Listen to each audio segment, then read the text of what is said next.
क्या एक चुनाव इतना बड़ा हो सकता है कि पूरा देश उसकी तरफ देखने लगे? साल 2021 की राज्य किस दिशा में जाएगा? इस कहानी को समझने के लिए हमें थोड़ा पीछे जाना होगा। 1977 से लेकर 2011 तक पश्चिम बंगाल पर वाम मोर्चा का शासन रहा।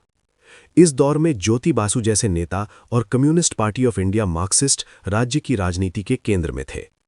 ये दुनिया की सबसे लंबी लोकतांत्रिक रूप से चुनी गई कम्युनिस्ट सरकारों में से एक थी। इस लंबे शासन के दौरान राज्य में कई सामाजिक और राजनीतिक बदलाव हुए, लेकिन समय के साथ लोगों के बीच बदलाव की मांग भी बढ़ने लगी। फिर आया साल 2011, जब ममता बनर्जी के नेतृत्व में ऑल इंडिया तृणमूल कांग्रेस ने 34 साल पुरानी सरकार को सत्ता से हटा दिया। ये सिर्फ एक चुनावी जीत नहीं थी, बल्कि एक युग का अंत और एक नए दौर की शुरुआत थी। सड़कों पर जश्न था, लोगों के मन में उम्मीद थी कि अब राज्य में विकास और बदलाव देखने को मिलेगा। ममता बनर्जी, जो लंबे समय तक विपक्ष में रहीं, अब मुख्यमंत्री बन चुकी थीं। उनकी छवि एक जमीनी और संघर्षशील नेता की थी, जो आम लोगों के मुद्दों को उठाती रही थीं। लेकिन राजनीति कभी स्थिर नहीं रहती। 2014 के बाद भारतीय जनता पार्टी ने पश्चिम बंगाल में अपनी मौजूदगी मजबूत करनी शुरू की। शुरुआत में ये एक छोटी ताकत थी, लेकिन धीरे धीरे ये राज्य की राजनीति में एक बड़े खिलाड़ी के रूप में उभरने लगी। 2016 के विधानसभा चुनाव तक स्थिति बदल रही थी और 2019 के लोकसभा चुनाव तक बीजेपी ने पश्चिम बंगाल में अपनी मजबूत पकड़ बना ली थी। अब मुकाबला साफ था, एक तरफ तृणमूल कांग्रेस और दूसरी तरफ भारतीय जनता पार्टी। 2021 के विधानसभा चुनाव से पहले राज्य में जोरदार चुनाव प्रचार हुआ। प्रधानमंत्री नरेंद्र मोदी और गृहमंत्री अमित शाह ने कई रैलियां की। वहीं ममता बनर्जी ने भी पूरे राज्य में सक्रिय और आक्रामक प्रचार किया। खेला होबे जैसे नारे इस चुनाव की पहचान बन गए। जैसे जैसे चुनाव नजदीक आया, राजनीतिक माहौल और गर्म होता गया। कई जगहों पर तनाव और हिंसा की खबरें भी सामने आईं, जिसके चलते चुनाव आयोग और सुरक्षा बलों को स्थिति को नियंत्रित करने के लिए तैनात किया गया। 2021 का पश्चिम बंगाल विधानसभा चुनाव 8 चरणों में कराया गया। ये एक लंबी और जटिल प्रक्रिया थी, जिसमें सुरक्षा व्यवस्था को प्राथमिकता दी गई। गांव से लेकर शहर तक बड़ी संख्या में लोग वोट डालने के लिए बाहर निकले। ये भारतीय लोकतंत्र की सबसे बड़ी ताकत है कि हर नागरिक को अपनी बात कहने का अधिकार मिलता है। 2 मई 2021, नतीजों का दिन। पूरे देश की नजरें पश्चिम बंगाल पर थीं। परिणाम सामने आया।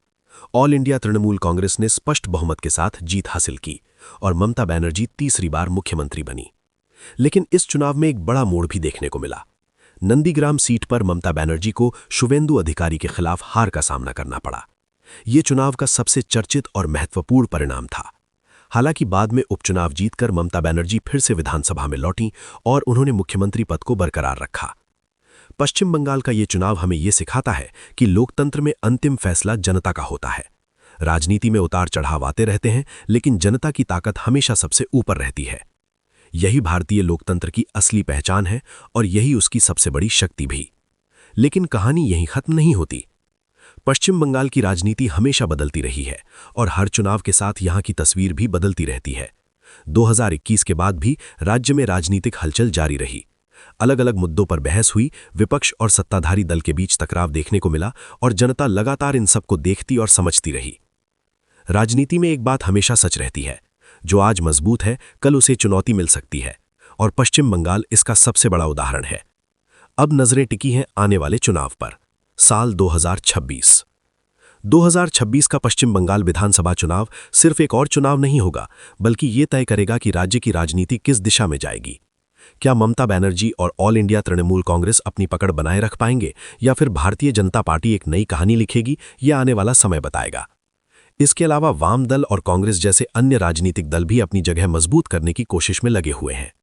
भले ही उनकी ताकत पहले जैसी ना हो, लेकिन चुनाव के समय समीकरण कभी भी बदल सकते हैं। 2026 का चुनाव कई मायनों में खास होगा। इसमें सिर्फ राजनीतिक पार्टियों की ताकत नहीं, बल्कि जनता की सोच और उनकी प्राथमिकताएं भी सामने आएंगी। बेरोजगारी, विकास, शिक्षा, स्वास्थ्य, ये सभी मुद्दे चुनाव के केंद्र में हो सकते हैं। लोग अब पहले से ज्यादा जागरूक हैं। सोशल मीडिया, खबरें और ग्राउंड रिपोर्ट सब कुछ मिलकर मतदाताओं को ज्यादा समझदार बना रहे हैं। और शायद यही लोकतंत्र की सबसे खूबसूरत बात है कि समय के साथ जनता और मजबूत होती जाती है। हर चुनाव एक नया मौका होता है, पुराने फैसलों को परखने का और भविष्य के लिए नई दिशा चुनने का। पश्चिम बंगाल में 2026 का चुनाव भी कुछ ऐसा ही होगा, जहां सिर्फ नेता नहीं बल्कि आम लोग तय करेंगे कि आगे क्या होना है। क्या इतिहास खुद को दोहराएगा या एक नई कहानी लिखी जाएगी, ये तो आने वाला समय ही बताएगा।